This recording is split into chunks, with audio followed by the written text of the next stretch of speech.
Sikat, makapangyarihan, at isa sa mga pinakakilalang mukha sa Senado ngayon.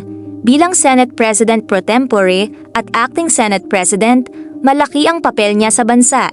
Pero sino nga ba si Senator Sherwin Win Gatchalian sa likod ng mga kamera? Alamin natin sa video na ito. Ipinanganak noong ika-6 ng Abril 1974, si Win ay 52 taong gulang na ngayon.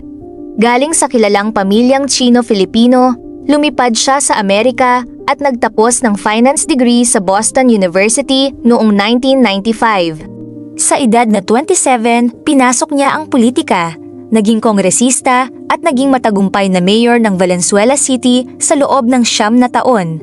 Noong 2016, pumasok siya sa Senado kung saan binuo niya ang kanyang pinakamalaking legacy, ang batas para sa libreng kolehiyo sa buong bansa. Kung naging matagumpay ang kanyang karera, kumusta naman ang kanyang puso? Hindi lihim sa publiko ang kanyang mga nakaraang relasyon. Naging kasintahan niya noon ang TV host na si Pauline Luna. Pagkatapos nito, nagkaroon siya ng 7 taong relasyon sa beauty queen na si Bianca Manalo. Marami ang umasang kasalan na ang kasunod.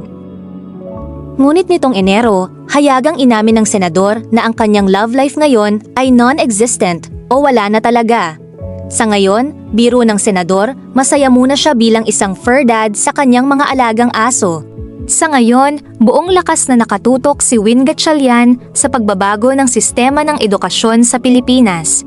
Ang kanyang buhay ay patunay na ang tunay na halaga ng isang leader ay nasa serbisyong ibinibigay niya sa bayan.